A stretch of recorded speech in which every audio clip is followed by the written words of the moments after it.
Hey, welcome to the Action Shooting Show. I wanted to do another quick podcast today, and I want to talk about something I see kind of comes up a lot online, especially message boards and stuff, and that's I guess context, and especially when giving advice. So kind of start off with the what made me think of this. Me and Mike Ford, one of the other co-hosts, were running recently, and it kind of came up. I follow a lot of fitness things online, trying to get better at lifting and running and all that.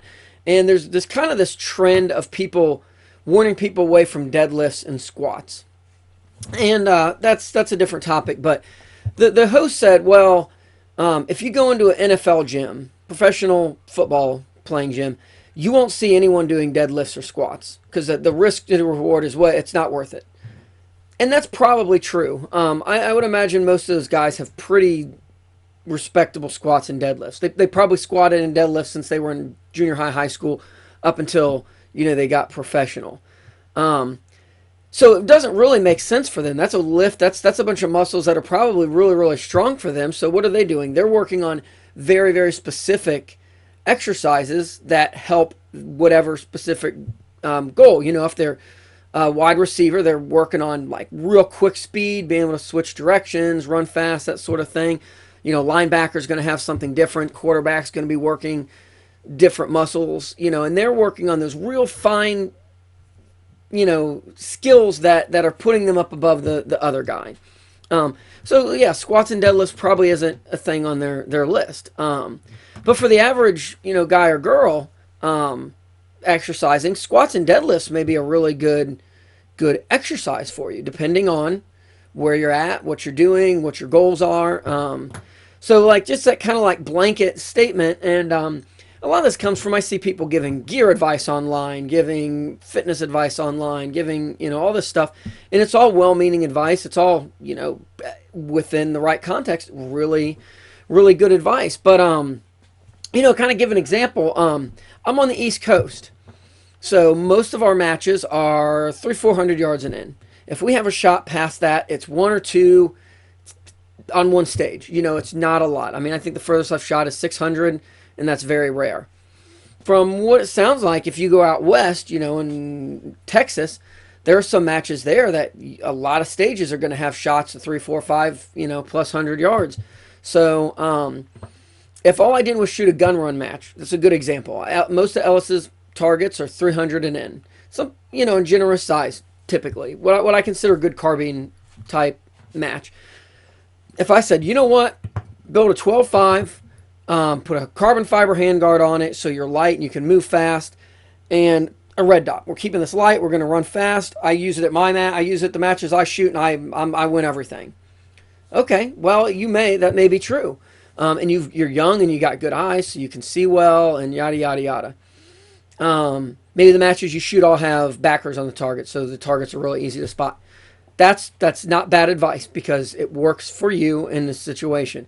But if I give that to someone out west, and let's say he's 55, and his eyes aren't quite as good as they used to be, and okay, well now maybe a red dot's not a great choice for him. Maybe he needs like a etched reticle with a 3 to 5x, or maybe he just needs a LPVO or a medium power variable optic, depending on what he's doing. And 12.5's fine.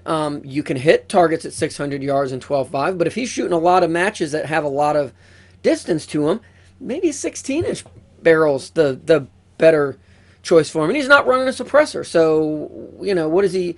His 16-inch gun with a comp or a flash suppressor is the same as this guy's 12.5 with a can on it. And then next thing you know, well, the guy's shooting night vision, and that carbon fiber rail is really light, and it works really well when you don't have anything on it. But now I got a lamb on it, and I can't hold any kind of zero because it's not really a good handguard for that. So I hope that kind of gives a little bit of the idea here. It's great to give this advice. Make sure you kind of give context to what you're talking about. And if you're getting the advice, make sure that you get all the context of not just what they picked, but why did they pick it? Why did you do this? I think that's the biggest thing. It's like, I can't tell you what to do. I can tell you the why of what I did. And if my whys and what I'm doing matches yours, it could be really good advice. Even if it doesn't match, now that tells you something. Okay, well, these people are using this kind of gear in this situation. These people are using this.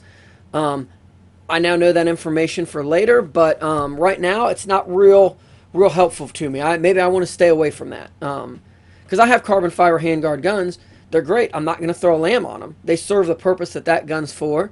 I've got other guns with really solid handguards on it that will take a lamb with no problem. I've got 18-inch guns. I love my 18-inch gun, but you know what? There's a lot of matches I don't run it because it's a little bit longer. I put a can on it. Now it's even longer. It's heavy. It's the optics a little bit bigger on it. So if all I'm going to do is shoot 200 yards and in, it's kind of, it's swatting flies with hand grenades. It's not really what its intended purpose is. So I hope I'm not rambling too much. I hope it helps. Just when giving or taking advice, kind of be conscious of why that advice is being given, and kind of apply that to what you're doing and why you're doing it. So hope it helps. If you have any questions or comments or anything that didn't make sense, ask in the comments below. If you got some question you want to know about, or you got advice that you want to give people, give it in the comments, or maybe contact me and I'll talk about it. But would really like to keep helping everyone out, whether you're a new shooter or a little more experienced.